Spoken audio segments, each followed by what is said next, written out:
भारत माता की, भारत माता की, भारत माता की।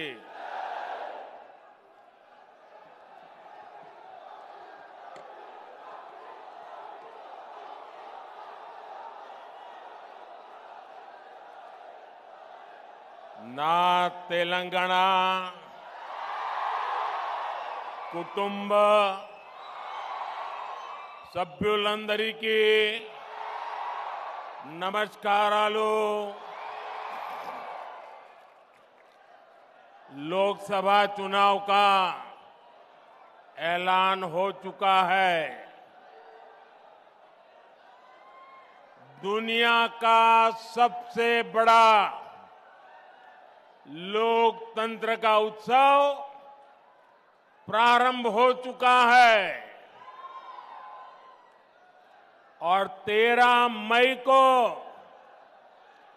तेलंगाना के लोग एक नया इतिहास रचने वाले हैं। 13 मई को तेलंगाना में होने वाला मतदान विकसित भारत के लिए होगा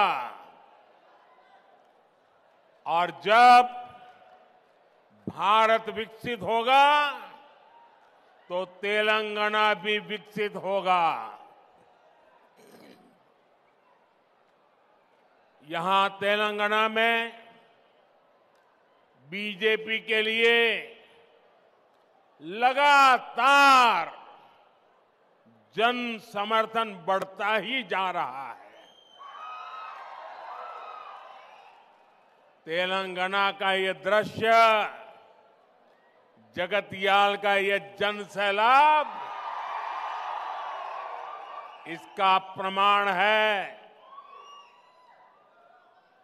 मैं पिछले 3 दिनों में दूसरी बार तेलंगाना आया हूं। उसके पहले मैं तेलंगाना के लिए हजारों करोड़ रुपयों की विकास परियोजना की सौगात लेकर भी आपकी सेवा में हाजिर हुआ था। इसी महीने मैंने आदिलाबाद से पूरे देश और तेलंगाना के लिए 56,000 करोड़ रुपए के विकास कार्यों का लोकार्पण, शिलान्यास किया था। संगारेड्डी में भी हाईवेज, रेलवेज और एयरवेज इंफ्रास्ट्रक्चर से जुड़ी हजारों करोड़ की परियोजनाओं को समर्पित किया था।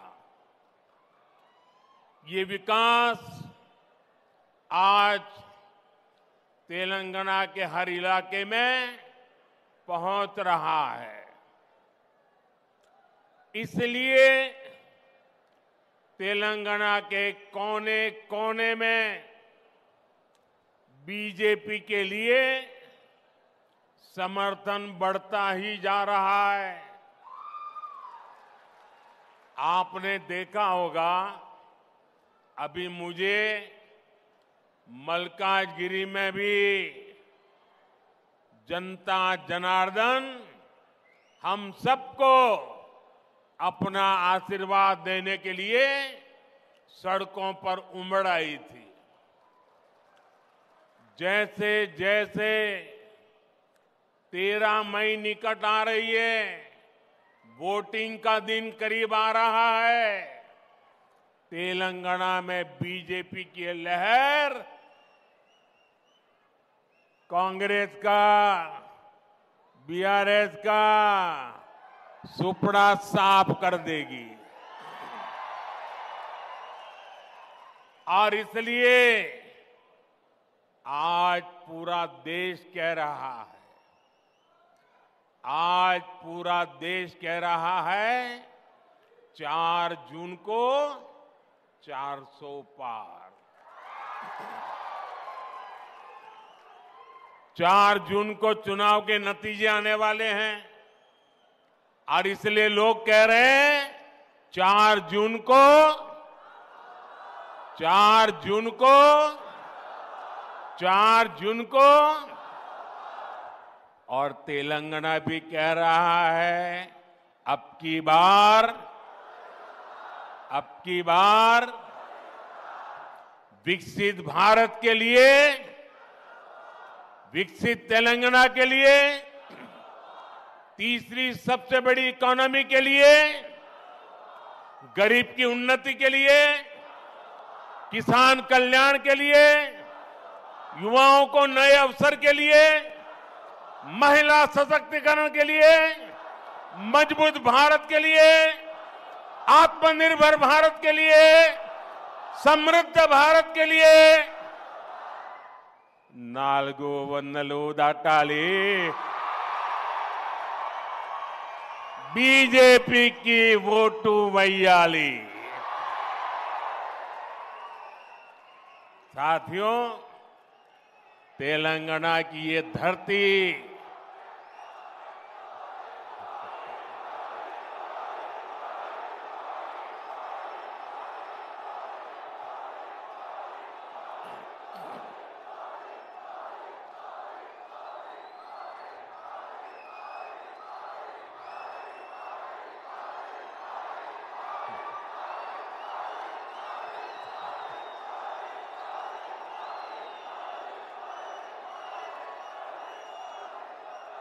भारत माता की। देखिए मेरा कितना सौभाग्य है, मेरे सामने शक्ति स्वरूपा एक बेटी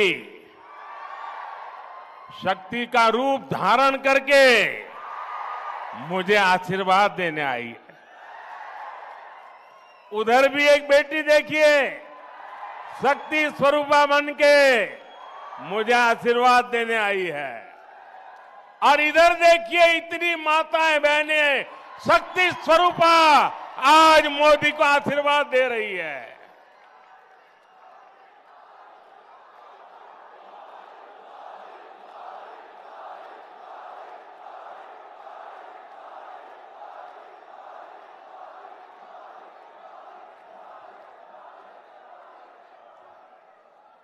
अभी कल मुंबई में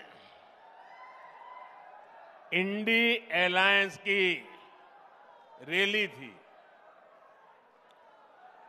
और चुनाव घोषित होने के बाद इंडी एलायंस की ये पहली और उनके लिए सबसे महत्वपूर्ण रैली थी।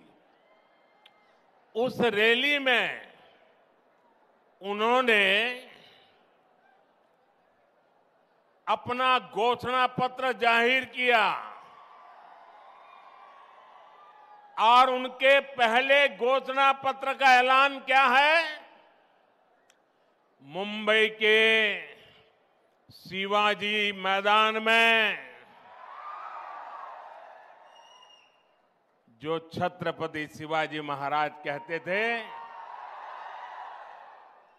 जब एक औरत को उठा करके लाए तो उन्होंने कहा, काश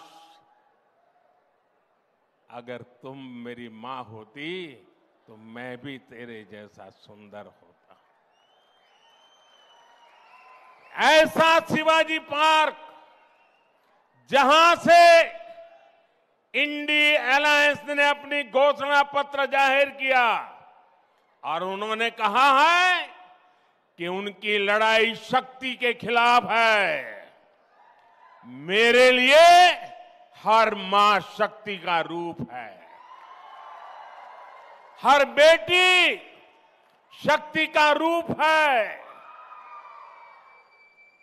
और मेरी माताओं बहनों की तरफ से, माताओं बहनों, आपको मैं शक्ति के रूप में पूजा करता हूं। मैं भारत मां का पुजारी हूं। मैं आप शक्ति स्वरूपा सब माता बहन बेटियों का भी पुजारी हूं। और जिन्होंने कल शिवाजी पार्क में इंडिया अलायंस ने अपना घोषणा पत्र शक्ति को खत्म करने के लिए किया है, मैं इस चुनौती को स्वीकार करता हूं और मैं इन शक्ति स्वरूपा माताओं बहनों की रक्षा के लिए जान की बाजी लगा दूंगा, जीवन खपा दूंगा।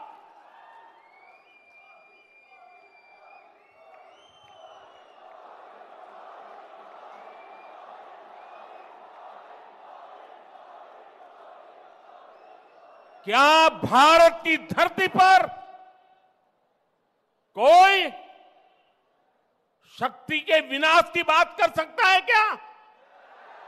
क्या शक्ति का विनाश हमें मंजूर है?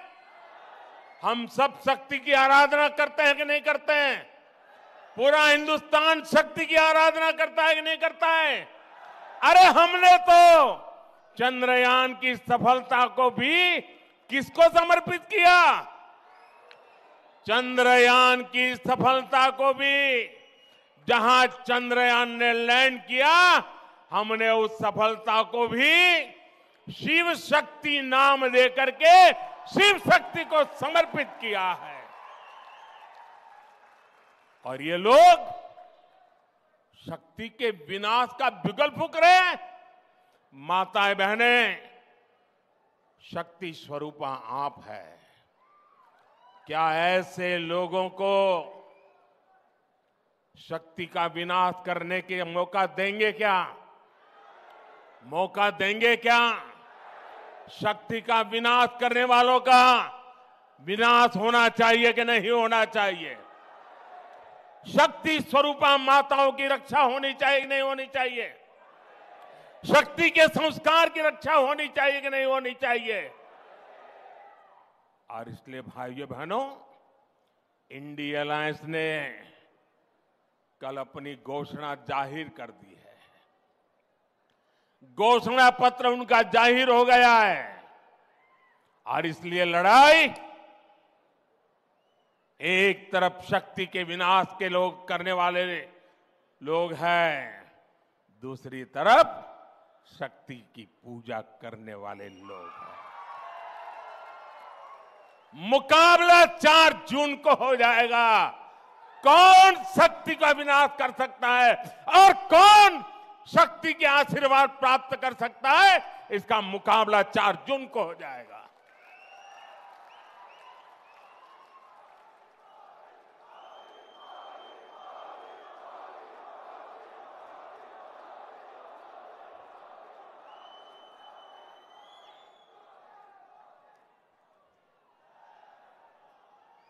साथियों, तेलंगाना की ये धरती कोई साधारण धरती नहीं है।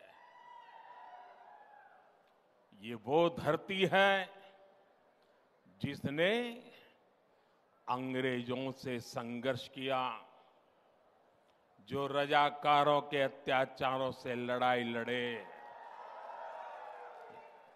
इस धरती ने देश की अखंडता और सम्मान के लिए संघर्ष किया। बावजूद इसके आजादी के बाद तेलंगाना को कांग्रेस के सियासी षड्यंत्रों को सहना पड़ा। एक और वो कांग्रेस पार्टी है जिसने तेलंगाना के सपनों को कुचला है।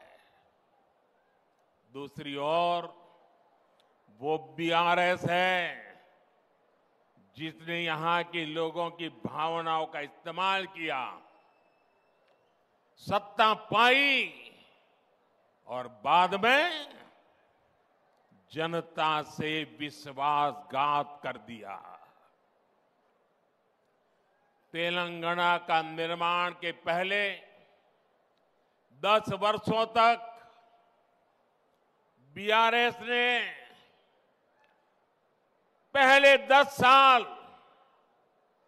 बीआरएस ने तेलंगाना को जम करके लूटा है। लूटा है कि नहीं लूटा है? और अब कांग्रेस ने तेलंगाना को अपना एटीएम स्टेट बना लिया है। तेलंगाना से लूटा गया ये पैसा दिल्ली तक जाता है, वहां परिवारवादी लोगों की तिजोरी में पहुंचता है। फिर इसी पैसे का इस्तेमाल देश में झूठ और बंटवारे की साजिशों की फंडिंग के लिए होता है।